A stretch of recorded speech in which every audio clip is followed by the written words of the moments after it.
नमस्कार, good morning, शुभ प्रभात। मैं हृदय मिश्रा आप सभी का स्वागत करता हूं आपके अपने चैनल डिकोड एग्जाम पर। कैसे हैं आप सभी लोग? आई होप आप सभी लोग अच्छे होंगे और अपनी पढ़ाई को बहुत ही बेहतर ढंग से कर रहे होंगे। देखिए, आज हम लोग 4 जुलाई के करंट अफेयर्स को करेंगे, लेकिन उसके पहले आप लोग के मन में कई सारी चीजें होंगी कि सर, कुछ लोग कमेंट कर रहे हैं सर कंपारिजन सर करा दीजिए कई महीनों का, कुछ लोग कह रहे हैं सर ये करा दीजिए, सर वो करा दीजिए। करंट अफेयर्स के लिए आप लोग इस समय जो है बिल्कुल आग बबूले टाइप के हो रहे हो, एकदम करंट सा लग रहा है आपके अंदर, यार ये कर ले वो कर ले वो कर ले। लेकिन आपकी सबसे बड़ी गलती है कि आप दैनिक रूप से यानी कि डेली करंट अफेयर्स नहीं करते थे बहुत अच्छी बात है। अभी हाल ही में मैगजीन आई हुई है, बड़ी फेमस मैगजीन है, आई दृष्टि के नाम से आप लोग जानते होंगे। आई दृष्टि मैगजीन मार्केट में आई हुई है।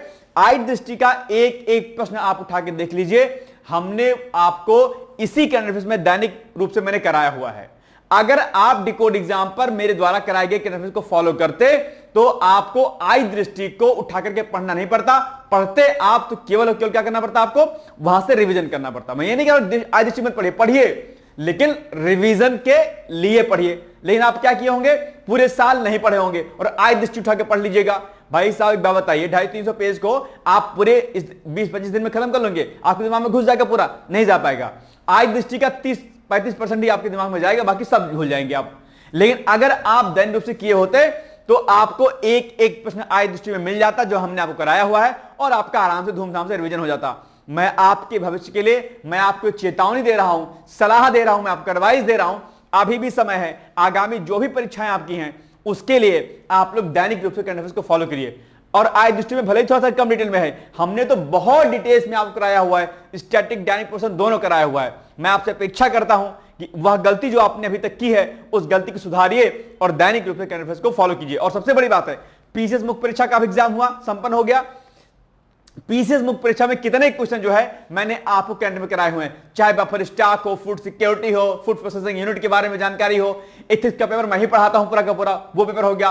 पेपर फर्स्ट के अधिकतर क्वेश्चन में ये सब मैंने यहीं पर आपको कराए हैं, समझाए हैं, बताए हैं कि भाई यह चीजें इंपॉर्टेंट हैं पीसीएस के मुख्य परीक्षा के लिए, यूपीएससी के लिए। लेकिन आप नहीं उसको समझेंगे तो आप क्या कीजिएगा।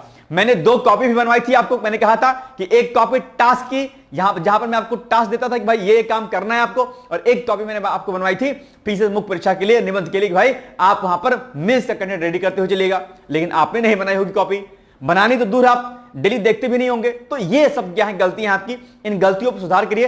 सिलेक्शन ऐसे भाई साहब होगा नहीं। देखो 100 की सीधी बात बताऊं मैं, अगर आप सोचते कि मटर गश्ती करने से सिलेक्शन होगा, नॉट पॉसिबल। जब तक आपको जो है बिल्कुल झोंकना नहीं पड़ेगा, मेहनत में झोंकोगे नहीं, तब तक सिलेक्शन हो नहीं पाएगा।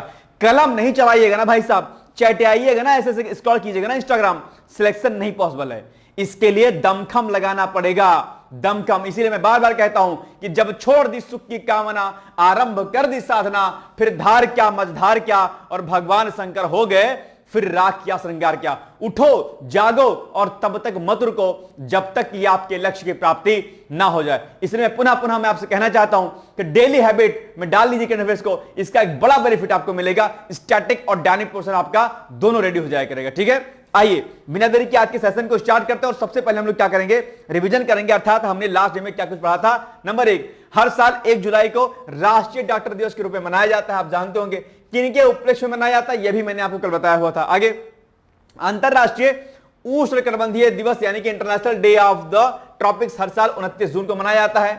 प्रतिवर्ष 30 जून को अंतरराष्ट्रीय क्षुद्रग्रह दिवस भी मनाया जाता है। इसे पहली बार 2015 में मनाया गया था। ठीक है, आइए आगे बढ़िए। नेक्स्ट है हुरून ग्लोबल यूनिकॉर्न इंडेक्स 2025 में भारत तीसरे स्थान पर है, आप जानते होंगे। और वर्ष 2024 में भारत अमेरिका द्विपक्षीय व्यापार 129 अरब डॉलर पर पहुंच गया था, जिसमें भारत ने 45.7 अरब डॉलर का व्यापार अधिशेष यानी कि ट्रेड सरप्लस जो है क्या किया है, दर्ज किया है। तनातनी भी हमारे साथ अमेरिका के साथ, लेकिन उसके बाद भी व्यापार हमारा बढ़िया है। फरवरी 25 में पीएम मोदी और राष्ट्रपति ट्रंप ने मिशन 500 की शुरुआत की थी। इस मिशन 500 का लक्ष्य क्या रखा गया था, कल मैंने आपको बताया था, अगर आपको याद है तो नोट कर लीजिएगा।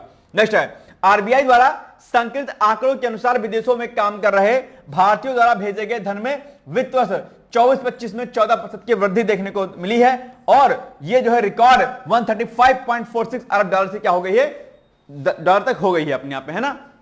नेक्स्ट है रेल यात्रियों को डिजिटल सुविधाएं एक ही जगह पर उपलब्ध कराने के लिए केंद्रीय रेल मंत्री अश्विनी वैष्णव ने 1 जुलाई को रेल वन मोबाइल ऐप को क्या किया है, लॉन्च किया है। यहां से आप जो है अपना अनारक्षित या जो है क्या कहते हैं टिकट, यानी कि जो आपका नॉर्मल टिकट होता है जनरल का, वो ले सकते हैं, प्लेटफॉर्म टिकट से लेकर के, और कई सारी सुविधाएं आपको यहां पर मिल सकती हैं।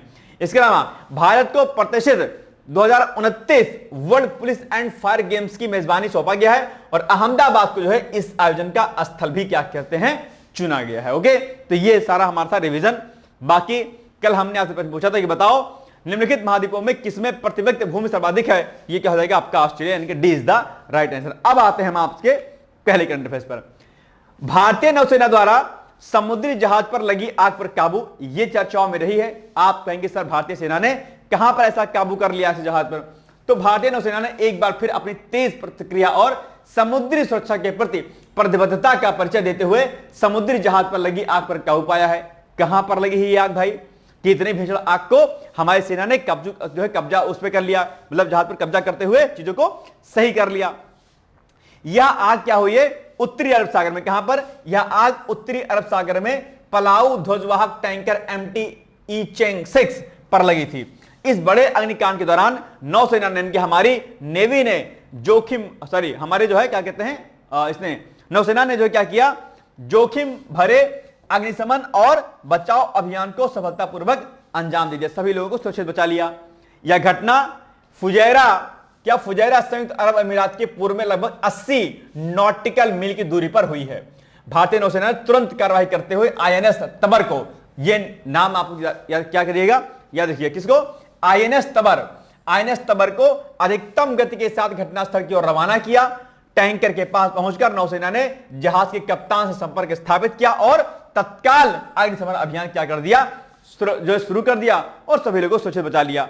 अब चूंकि INS तबर ने इस पूरी कार्रवाई में भाग लिया, तो क्यों ना हम INS तबर के बारे में जानकारी ले लेते हैं। अब आप पढ़ेंगे तो इतना पढ़ के छोड़ देंगे, लेकिन नहीं, करंट का ऑपरेशन करना है। क्या करना है? ECG करना है इसका, और जितनी टेक्नोलॉजी होती सब करना है इसका। तो आइए INS तबर के बारे में जान लेते हैं। नाम इसका क्या है? तबर 544 वर्ग तलवार वर्ग के अंतर्गत आता है, यानी कि तलवार क्लासेस फ्रिगेट के अंदर नौसेना में शामिल किया गया। 19 अप्रैल 2004 में निर्माण रूस के बाल्टिक शिपयार्ड में। प्रकार स्टील्थ गाइडेड मिसाइल फ्रिगेट, ठीक है। इंजन गैस टरबाइन द्वारा संचालित होता है। गति 300 समुद्री मील है, करीब 56 किलोमीटर पर आवर के अकॉर्डिंग।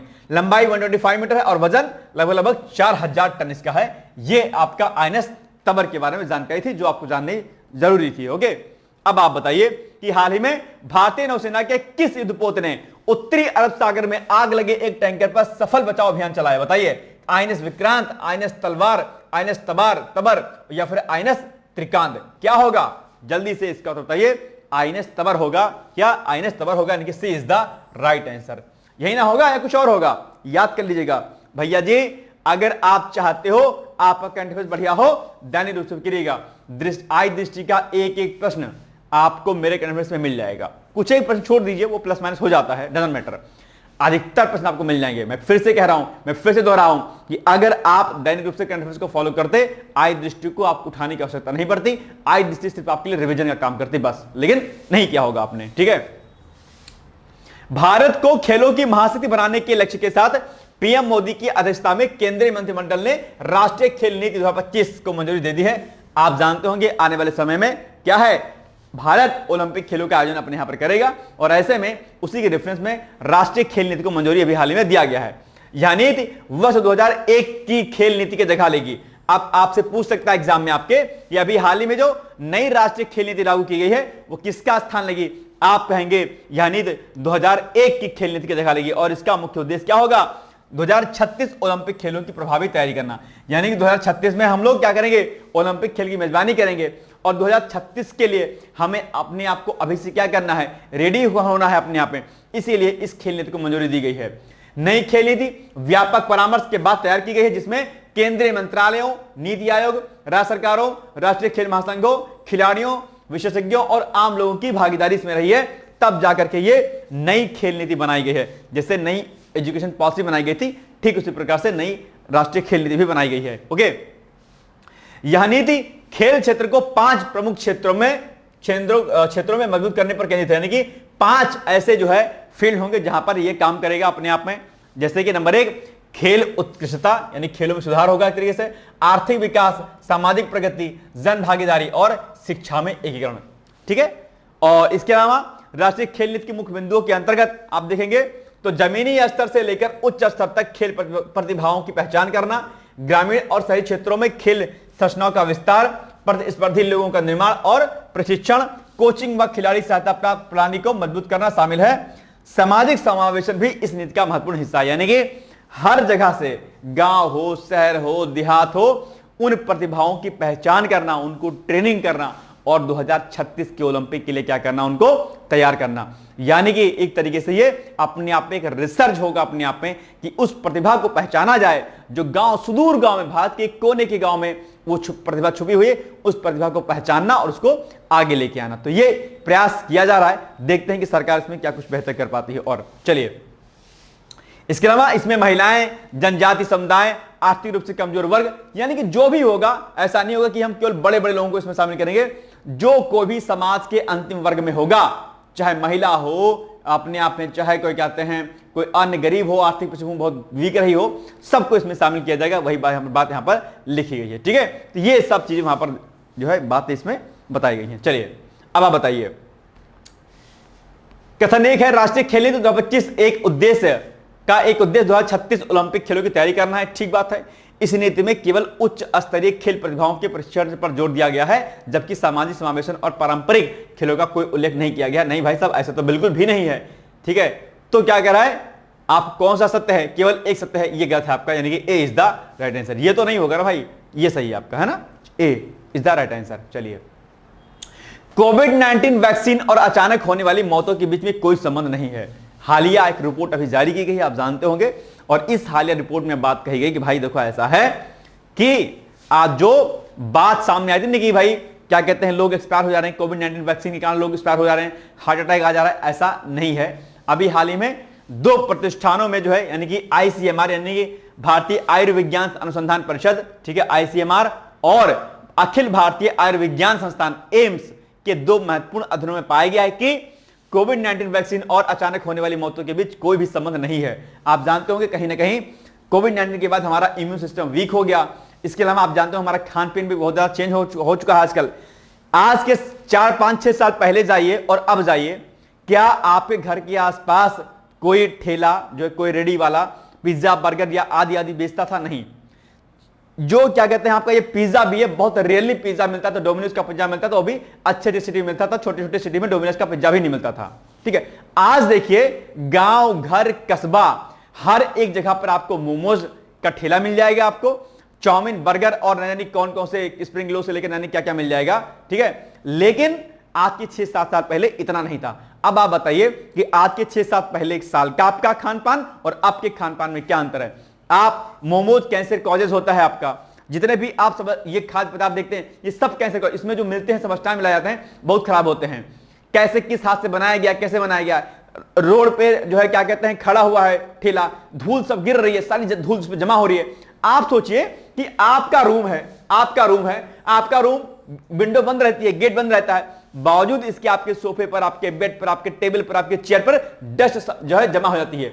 आप सोचिए जब घर बना हुआ है, रूम अंदर है, सब पैक है, बावजूद इसकी आपकी जो है इस पूरे मकान में अंदर रूम में डस्ट जमा हो जाती है। अब आप सोचिए कोई नॉर्मल कोई हाईवे बना हुआ है, रोड बना हुआ है और उसके किनारे कोई ठेला लगा हुआ है, आप सोचिए कि धूल कितनी जमा होती होगी। और वही धूल, वही गंदगी अगर आपके अंदर जाती होगी, आपको क्या लगता है हार्ट अटैक नहीं आएगा क्या जी? कैंसर नहीं होगा क्या जी? होगा। और दोस्त किसको देंगे आप? कोविड-19 वैक्सीन को नहीं। आज के 6-7 साल पहले का खान पीन और अब के खान पीन में जमीन और आसमान का अंतर है। यही कारण रहा है कि लोग एक्सपायर हो जा रहे हैं। ठीक है, तो ये कोविड-19 एक रीजन इसका नहीं रहा है, ध्यान रखिएगा। ओके, इन अध्ययनों में यह निष्कर्ष निकाला गया कि अचानक होने वाली मौतों के पीछे जीवन शैली जो आप कर रहे हैं इस समय, पहले से मौजूद बीमारियां जो पहले रही हैं, आनुवंशिक कारण और कोविड-19 के बाद की स्वास्थ्य संबंधी जटिलताएं मुख्य जिम्मेदार हैं, ना कि कोविड-19 वैक्सीन। जिनको कोविड हो गया था वो बहुत वीक हो चुके हैं, जिनको अभी भी आप जानते होंगे जिनको कोविड हुआ था वो लोग, उनका इम्यून सिस्टम बहुत वीक हो गया है, और वीक हो गया है, ऊपर से इस तरीके से खान पीन कर रहे हैं तो सारा सिस्टम क्या हो रहा है? डाउन हो जा रहा है, और फिर हार्ट अटैक की समस्या आ जा रही है। तो यह बात आप लोग विशेष तौर पर ध्यान दीजिएगा। अगर आपको कोविड-19 हुआ है तब तो आपको खान पीन अपना बहुत बेहतर करना होगा, ठीक है ना। चलिए, आईसीएमआर और राष्ट्रीय रोग नियंत्रण केंद्र ने 18 से 45 वर्ष की आयु के युवाओं में अस्पष्टीकृत अचानक मौतों के कारणों का पता लगाने के लिए 2 व्यापक अध्ययन किया था। पहला अध्ययन राष्ट्रीय महामारी विज्ञान संस्थान यानी कि NIA ICMR द्वारा मई से अगस्त 2023 के बीच 19 राज्यों और केंद्र शासित प्रदेशों के 47 अस्पतालों में किया गया। इसमें अक्टूबर 21 से 23 के बीच में स्वस्थ दिखने वाले लोगों की अचानक मौत के मामलों की जांच की गई। भाई थे तो वे हेल्दी, लेकिन अचानक कैसे एक्सपायर हो गए? आपने देखा, फिर कह रहे बताओ, अच्छा लोग जिम करते रहते हैं, जिम करते करते अटैक आ गया, गिर गए। आखिर क्या रीजन ना है कि स्वस्थ भला अच्छा भला आदमी यूं ही हार्ट अटैक से एक्सपायर कर गया? ठीक है, तो इस पर रिसर्च की गई। दूसरा अध्ययन मौतों के वास्तविक समय यानी कि रियल टाइम विश्लेषण पर आधारित है। यानी कि अध्ययन में पाया गया कि इस आयु वर्ग में सबसे अधिक मौतें दिल के दौरे यानी कि मायोकार्डियल इंफार्क्शन से होती है, यानी कि दिल का दौरा जो आपका हुआ, जो हार्ट अटैक हुआ, इससे सबसे ज्यादा मौतें हुई हैं। ठीक है, आगे यह भी देखा गया कि पिछले वर्षों की तुलना में मौतों के कारणों में कोई बड़ा बदलाव नहीं आया है। कई मामलों में अनुवांशिक बदलाव म्यूटेशन को भी मौत का संभावित कारण बताया गया है। What is the process of mutation? क्या कोई मुझे बता सकता है म्यूटेशन क्या होता है? म्यूटेशन माइक्रोबायोलॉजी का एक कॉन्सेप्ट है। जैसे बैक्टीरिया या कोई वायरस क्या करता है? म्यूटेट करता है, अपने सिस्टम को चेंज करता रहता है अलग। जैसे अभी आपने देखा होगा जो है कोविड-19 जो आपका वायरस है, उसके अलग अलग वेरिएंट आ रहे हैं। वो क्यों आ रहे हैं? क्योंकि म्यूटेशन की प्रोसेस हो रही है, अपने में वो बदलाव कर रहा है, अपने जेनेटिक सिस्टम में बदलाव कर रहा है, अपने डीएनए में आदि में क्या कर रहा है? बदलाव कर रहा है, और ऐसे में कहीं ना कहीं उसकी संरचना बदल रही है। तो म्यूटेशन भी अब अगर आपके भीतर जेनेटिकली म्यूटेशन होगा तो क्या होगा? ये अपने आप में एक कारण बनेगा। वैज्ञानिकों ने बताया कि कोविड-19 टीके पूरी तरह सुरक्षित है, कोई दिक्कत नहीं है। कोविड-19 पर दोषारोपण करना बंद कर दीजिए। ठीक है, लोग इसी बहाने सरकार पर दोषारोपण करने लगते हैं, सरकार ने लगा दिया था, इंजेक्शन कुचवा दिया था, इसीलिए हो गया हमको। बहुत लोग जो है नहीं लगवाए भाई साहब, कि सरकार ने करवाया है, ऐसा नहीं है। प्रॉपर इस पर रिसर्च की गई थी, उसके बाद जो है लगवाया गया था, है ना। आइए, कोविड टीकों और अचानक मौतों के बीच संबंध की अफवाहें पूरी तरीके से गलत हैं और भ्रामक है, जिनका कोई वैज्ञानिक आधार नहीं है। विशेषज्ञों ने चेतावनी दी कि ऐसी अफवाहें वैक्सीन को लेकर लोगों में डर और हिचकिचाहट पैदा कर सकती हैं, जिससे जन स्वास्थ्य को गंभीर खतरा हो सकता है। भैया इसलिए ऐसा नहीं करिएगा। ठीक है, चलिए, वैक्सीन ने ही महामारी के दौरान लाखों लोगों की जान बचाई। आप सोचिए कि भारत जैसा देश जहां पर इतनी विशाल जनसंख्या है, सोचो जरा ध्यान से, जिसके पास इतनी मेडिकल फैसिलिटीज नहीं है, इसके बावजूद भी हमने कोविड को कंट्रोल कर लिया। लेकिन अमेरिका, ब्रिटेन, फ्रांस, चाइना जैसी कंट्री जो हमसे बहुत आगे हैं, जिनकी मेडिकल फैसिलिटी हमसे बहुत आगे हैं, क्या उन्होंने मौतों पर कंट्रोल कर पाए? नहीं कर पाए। इंडिया ने किया, और ये हमारी हिम्मत, हमारी मेडिकल साइंस की क्या कहते हैं जो हमारी पावर है एक तरीके से, उसने इसको कंट्रोल किया। और कोविड-19 की वैक्सीन नहीं किया, हमने अपने यहां पर वैक्सीन लगाई और हमने जो है उसको निर्यात भी किया, है ना। चलिए, तो ये सब बातें आप लोग यहां पर देखी गई हैं, ध्यान दीजिएगा इसको, है ना। चलिए आइए आगे बढ़ते हैं। कोविड-19 के संदर्भ में आईसीएमआर के अध्ययन से संबंधित कौन कौन से कथन सही है? नंबर 1, पहला अध्ययन NIA ICMR द्वारा 2023 में 47 अस्पतालों में किया गया था, बिल्कुल ठीक बात है। दूसरा अध्ययन अनुवांशिक म्यूटेशन की पहचान पर केंद्रित था, बिल्कुल सही बात है। अध्ययन में पाया गया कि पिछले वर्ष की तुलना में मौतों के कारणों में बड़ा बदलाव देखा गया है। नहीं, ऐसा कुछ भी नहीं है, यानी कि 1 और 2 मुझे सही लग रहा है। ठीक है, नहीं, केवल 1 लग रहा है, ऐसा नहीं है। दूसरा अध्ययन केवल अनुवांशिक म्यूटेशन पर नहीं था। ठीक है, सॉरी, ओके, केवल एक होगा, केवल नहीं था, म्यूटेशन पर केवल नहीं था ना। ठीक है, दूसरा क्या था? देखो यहां पर दूसरा वाला, ये देखो, दूसरा अध्ययन मौतों के वास्तविक समय विशेषण पर आधारित था, म्यूटेशन पर नहीं था। ठीक है, वो तो बात की बात है ना। चलिए, तो 1 सही है, ये दोनों क्या है? गलत है आपका, नहीं, केवल 1 इज द राइट आंसर, है ना। ये होगा आपका 10वीं क्वाड विदेश मंत्रियों की बैठक, ठीक है, अभी हाल ही में संपन्न हुई है। क्वाड पर कई बार आपके एग्जाम में प्रश्न आता है। क्वाड की महत्ता इंडो पैसिफिक रीजन में बहुत है, आप जानते होंगे कि जो भारत है, जो इंडिया है, भारत है, वो क्या है? वो आपका जो भारत है आपका क्या? भारत दरअसल हिंद महासागर और प्रशांत महासागर के मध्य में अवस्थित है।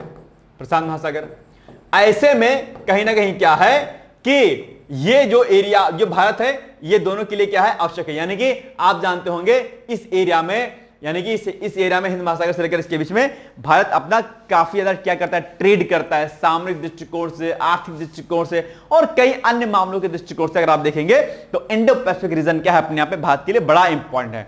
और इसी में क्वाड की महत्ता है क्योंकि क्वाड भी क्या है, इन्हीं सब चीज का हिस्सा है अपने आप में।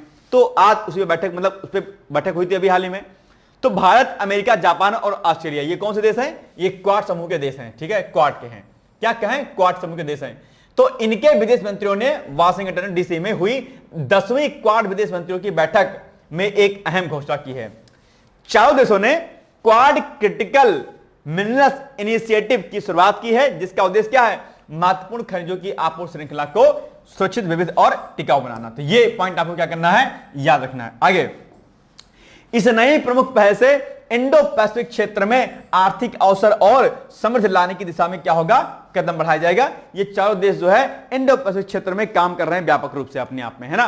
अमेरिकी विदेश मंत्री मार्को रूबियो, भारत के विदेश मंत्री एस जयशंकर, जापान के विदेश मंत्री ताकेशी इवाया और ऑस्ट्रेलिया के विदेश मंत्री पेनी वोंग ने इस बैठक में हिस्सा लिया।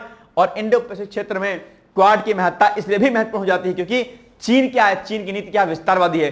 चीन को काउंटर करने के लिए कहीं ना कहीं क्वाड की स्थापना की गई थी अपने आप में, जो कि एक बेहतर काम जो कर रहा है इंडो पैसिफिक क्षेत्र की अगर हम बात करें तो उसके रेफरेंस में। अमेरिकी विदेश विभाग के प्रवक्ता द्वारा जारी फैक्ट शीट के मुताबिक यह पहला क्वाड देशों के बीच आर्थिक सुरक्षा और सामूहिक लचीलेपन को बढ़ावा देगी। बैठक में कुछ इंपॉर्टेंट पॉइंट है आपके लिए जो जानना जरूरी है। इसमें बताया गया है कि यह पहल ई कचरे, इलेक्ट्रॉनिक वेस्ट से खनिजों की पुनर्प्राप्ति और पुनर्प्रसंस्करण यानी कि रीप्रोसेसिंग पर भी काम करेगी। आप जानते होंगे इलेक्ट्रॉनिक वेस्ट अपने आप में एक बड़ी समस्या के रूप में आया है। अब ई कचरे पर यानी कि जो वेस्ट होता है आपका, जो इलेक्ट्रॉनिक वेस्ट होता है, ये क्या होता है, इसको हम किस प्रकार से रीप्रोसेसिंग कर सकते हैं, रिसाइकिल कर सकते हैं, इस पर प्रश्न आपके एग्जाम में आ सकता है। मेंस के पॉइंट ऑफ से इंपॉर्टेंट है। मैं आपसे अपेक्षा करता हूं कि आज ही इसको क्या करिएगा, आप लोग मेंस के पॉइंट ऑफ से इसको रेडी कर लीजिएगा। मैं आपसे बहुत ज्यादा अपेक्षा करता हूं कि इसको आप रेडी कर लेंगे जरूर से, है ना। आइए आगे बढ़ते हैं हम लोग। इसके अलावा क्या बात की गई है, निजी क्षेत्र के निवेश को बढ़ावा देने और आपूर्ति श्रृंखला को मजबूत बनाने के लिए क्वाड देशों के बीच सहयोग को भी बढ़ावा दिया जाएगा। इसके अलावा समुद्री सुरक्षा और अवैध गतिविधियों के खिलाफ सहयोग को भी प्राथमिकता दी गई। इसके अलावा क्वाड देशों के बीच क्वाड एट सी शिप ऑब्जर्वर मिशन की भी शुरुआत की गई है, जिसमें 14 देश के अधिकारी अमेरिका के कोस्ट गार्ड कटर पर पर्यवेक्षक के रूप में सवार हैं, जो पलाऊ से चलकर गुआमो पहुंचेगा। तो ये सब बातें आप लोग यहां पर देख पा रहे होंगे। एक पॉइंट आपके लिए और इंपॉर्टेंट इसमें हो जाता है, जुलाई 2025 में दूसरा समुद्री कानूनी संवाद यानी कि मैरीटाइम लीगल डायलॉग आयोजित किया जाएगा। कब, जुलाई 2025 में, ठीक है, यानी कि अभी, तो इसी महीने। तो ये पॉइंट आपके लिए क्या है, इंपॉर्टेंट है सारे सारे, ठीक है। चलिए, और कई सारी बातें यहां पर की गई हैं, ये सब मैंने यहां पर लिख दिया है, आप चाहें तो इसको पढ़ सकते हैं। हो सकता है क्वाड की विदेश मंत्रियों की बैठक पर आपके एग्जाम में प्रश्न पूछ ले तो आप इसको यहां पर लिख सकते हैं, ठीक है। ये यूपीएससी का भी जो आपका एग्जाम होने वाला है मेंस का, उसमें आपके लिए इंपॉर्टेंट हो सकता है, ठीक है। चलिए, अब प्रश्न है इसके ऊपर, ठीक है। अब आप इसको पढ़ो और मुझे बताओ कि इसका उत्तर एग्जैक्टली क्या होगा, ठीक है। चलिए, you have only 30 second, 20 second, बताइए इसका उत्तर क्या होगा एग्जैक्टली, बताओ, बताइए क्या होगा उत्तर। ये तो बिल्कुल नहीं होगा, है ना। 1 और 2 हो सकता है, मुझे लगा शायद, है ना। 1 और 2 होगा शायद, क्या होगा, नहीं, केवल 1 होगा।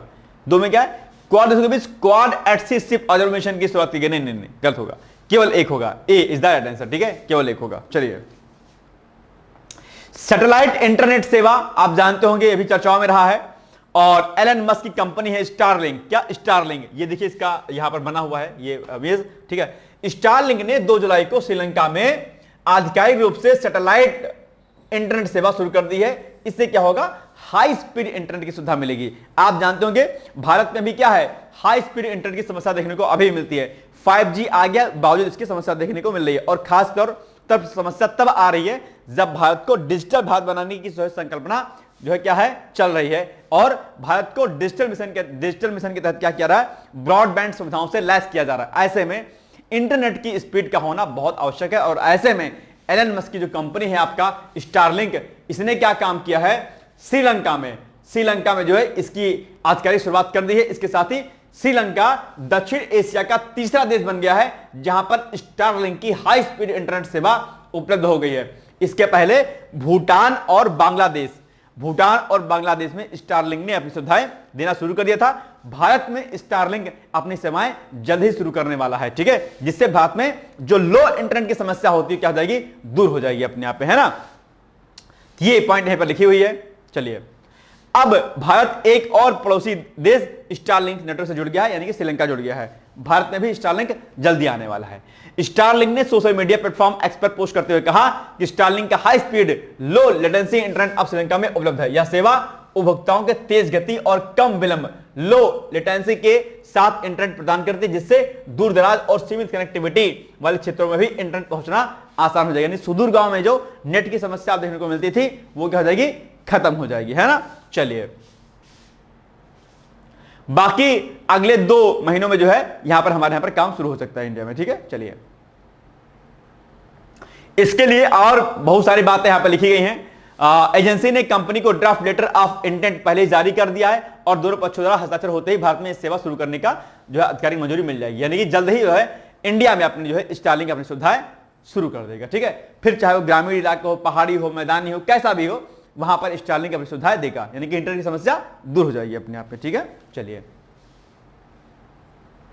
एशिया में स्टारलिंक की सेवाएं आप जानते होंगे Mongolia, Japan, Philippines, Malaysia, Indonesia, Jordan, Yemen और अजरबैजान जैसे देशों में पहले से ही उपलब्ध है। ग्लोबली अगर देखा जाए यह सेवा 100 से अधिक देशों में चालू है, जहां उपभोक्ताओं को रेजिडेंशियल और रोमिंग दोनों तरह के इंटरनेट प्लान जो है प्रदान किया जाता है। यह सेवा ग्रामीण और पिछड़े क्षेत्रों में डिजिटल क्रांति लाने में क्या हो सकती है, साबित हो सकती है।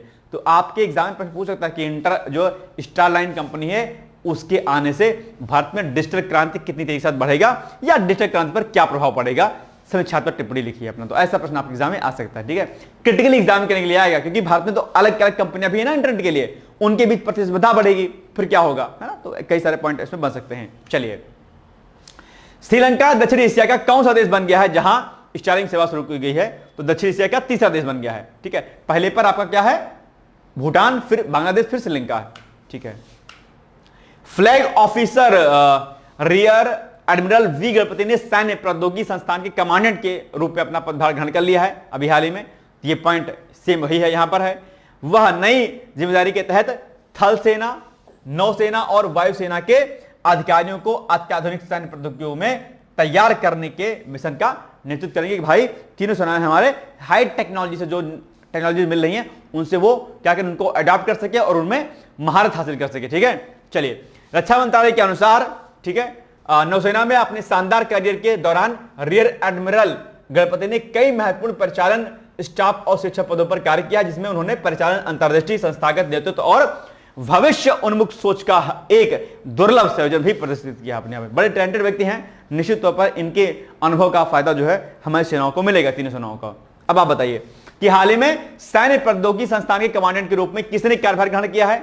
अभी हमने जस्ट आपको बताया, ये देखो क्या है, rear admiral P V Ganapathi, यानी D is the right answer, है ना। ये तो होगा, ठीक है। प्रधानमंत्री नरेंद्र मोदी की घाना यात्रा चर्चाओं में है। तो प्रधानमंत्री मोदी ने घाना के राष्ट्रपति कौन है, जॉन महामा के साथ 2 जुलाई को अक्रा के जुबली हाउस में द्विपक्षीय बैठक की है, ठीक है। और इस दौरान दोनों देशों के बीच में विभिन्न क्षेत्रों में सहयोग आदि करने पर बात जो है क्या कहते हैं बातचीत हुई है। जुबली हाउस में घाना के राष्ट्रपति महामा के साथ पीएम मोदी की प्रतिनिधिमंडल स्तर की बैठक के बाद भारत और घाना के बीच जो है विभिन्न समझौता ज्ञापनों पर हस्ताक्षर किया गया है। आप जानते होंगे पीएम मोदी इस समय जुलाई माह में किन किन देशों की यात्राओं पर हैं, जरा मुझे कोई बताओ कि कुल कितने देश हैं जहां पर पीएम मोदी एक साथ यात्रा कर रहे हैं। जरा अगर आपको पता है तुरंत कमेंट करके मुझे बताओ इसका उत्तर एग्जैक्टली क्या होगा, ठीक है। चलिए, पीएम मोदी 2 जुलाई से 9 जुलाई 25 तक 5 देशों, यानी कि कौन कौन से देश हैं, घाना, त्रिनाद और टोबैको, ये भैया इंपॉर्टेंट, इनकी यात्रा इंपॉर्टेंट हो जाती है। अर्जेंटीना, ब्राजील और नामीबिया की यात्रा पर थे। मैंने थे लिख दिया क्योंकि ये आगे आप पढ़ेंगे तो थे लिख दिया मैंने, ठीक है। अभी गए नहीं है, अभी 9 तारीख कहां आई हुई है, लेकिन मैंने लिख दिया पहले ही। घाना ग्लोबल साउथ में एक मूल्यवान भागीदार है। क्या? ग्लोबल साउथ में, यह बड़ा इंपॉर्टेंट है। घाना की इंपॉर्टेंस भारत के लिए बड़ी है। ग्लोबल साउथ में एक मूल्यवान भागीदार है और घाना की अफ्रीकी संघ और पश्चिम अफ्रीकी देशों के आर्थिक समुदाय में एक महत्वपूर्ण भूमिका है। आप जानते होंगे कि प्रधानमंत्री की घाना यात्रा पिछले 3 दशकों में पहली ऐसी यात्रा है यह ऐतिहासिक यात्रा भारत और घाना के बीच साझेदारी को और प्रगाढ़ करेगी तथा अफ्रीका और वैश्विक दक्षिण भागीदारों के साथ संबंध को मजबूत करने के लिए भारत की प्रतिबद्धता को रेखांकित करती है। तो आपके एग्जाम में पूछ लेगा इंटरनेशनल रिलेशन में कि बताओ ये जो है, आपको बताओ, आप लोग बताइए कि ये अफ्रीका और वैश्विक दक्षिण भागीदारों के साथ संबंध बनाने में किस प्रकार से सहयोग करेगा घाना भारत का अपने आप पे। तो ये कई सारे पॉइंट हैं जो आपके लिए इंपॉर्टेंट हो जाते हैं। ठीक है, चलिए घाना के बारे में जान लीजिए। घाना की राजधानी क्या है? अक्रा है। आधिकारिक भाषा अंग्रेजी है। स्थापना 6 मार्च 1957 को होती है। मुद्रा घानाई सेडी है। राष्ट्रपति जॉन महामा है। सरकार का प्रकार लोकतांत्रिक गणराज्य है। और महाद्वीप क्या है? अफ्रीका, यानी कि अफ्रीका महाद्वीप का ही देश क्या है? घाना है अपने आप में। अगर हम बात करेंगे थोड़ा सा इसके अलग अलग जो है आसपास के जो है उसकी कंट्री, तो यहां पर आप बात देख पा रहे होंगे, बुर्किना फासो है, इसके उत्तर में है आपका। कोटे डिडोर है आपका, ये इसके क्या कहते हैं पश्चिम में है। और इधर आपका देखिए टोगो देश है आपका, इधर आपके इधर पूरब में, और इधर आपके दक्षिण में क्या है? अटलांटिक ओशियन है। ये यहां पर आप देख पा रहे होंगे। इसको मैं जूम करके थोड़ा सा मैं आपको दिखा दे रहा हूं, ठीक है, ताकि आप लोग इसको देख लीजिए। कई बार क्या होता है एग्जाम में पूछ लेता है प्रश्न, है ना। ये देखिए दिख रहा है, ये देखो, ये क्या हो गया आपका? ये घाना हो गया। उत्तर में बुर्किना फासो है, पश्चिम में आपका जो है कोटे डिडोर है, और फिर इधर आपका दक्षिण में क्या है? अतः आपका दक्षिण में देखिए अटलांटिक महासागर है, और पूरब में आपका टोगो है, और उत्तर में बुर्किना फासो है। ठीक है, दिख गया ना ये? तो इसको आपको क्या करना है? याद कर लेना है। ठीक है ना। चलिए ये पॉइंट ये सारे के सारे यहां पर हमने मेंशन करवा दिए हैं। ठीक है ना। चलिए सीमाएं अभी हमने आपको बता दिया, वही सीधे सीधे लिखा हुआ है। ठीक है, कोटा डी आइवोर, ठीक है, पश्चिम में, बुर्किना फासो उत्तर में, टोगो पूर्व में, दक्षिण में अटलांटिक महासागर। ठीक है, चलिए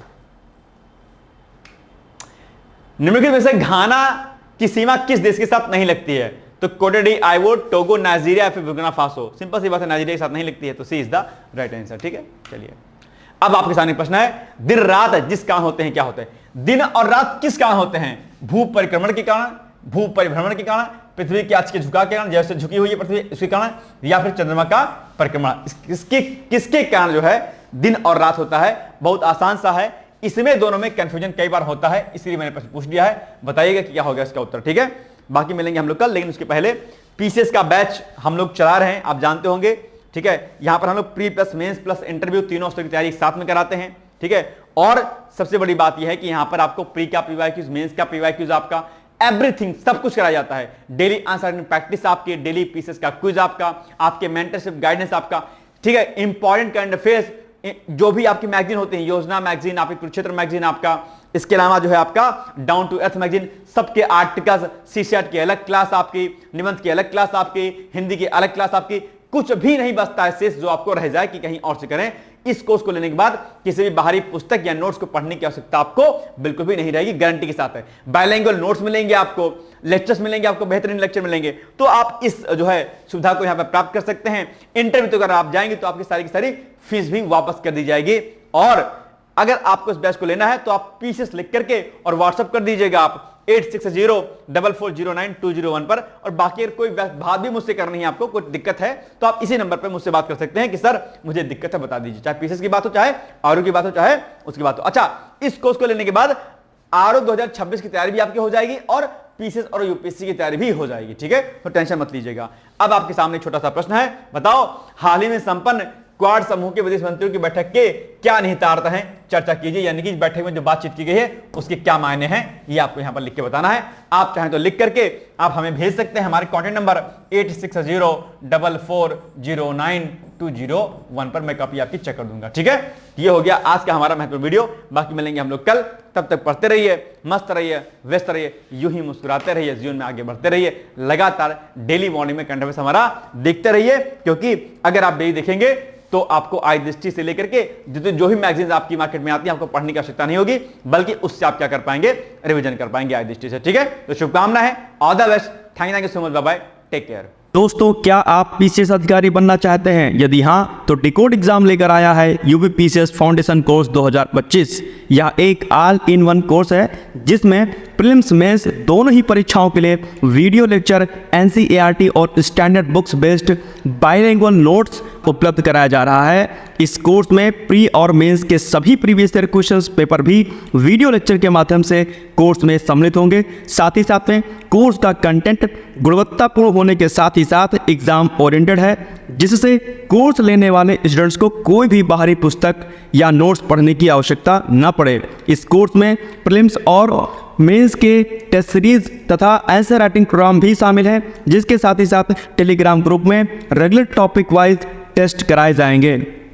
इसके साथ ही CSET, निबंध तथा सामान्य हिंदी की अतिरिक्त कक्षाएं भी चलाई जाएंगी तथा हमारे कोर्स से परीक्षा में सफल होकर इंटरव्यू देने वाले विद्यार्थियों को इंटरव्यू की भी तैयारी कराई जाएगी और अंतिम परिणाम कुछ भी हो, पूरी फीस उन्हें रिवार्ड के स्वरूप जो है वापस कर दी जाएगी तथा अगले बैच में उन्हें निःशुल्क प्रवेश प्रदान किया जाएगा। उल्लेखनीय है कि डिकोड एग्जाम एक संस्थान के रूप में 5 वर्ष के अपने सफल कार्यकाल में अब तक 55 से अधिक विद्यार्थियों को विभिन्न परीक्षाओं में अंतिम सफलता दिलाने में अपना सफल योगदान दे चुका है। इस कोर्स की फीस 15,000 रुपये निर्धारित की गई है, लेकिन पहले प्रवेश लेने वाले 100 विद्यार्थियों को 3,000 रुपये की विशेष छूट दी जा रही है। और अधिक जानकारी के लिए हमारे संस्थान के नंबर 6307495944 पर संपर्क करें।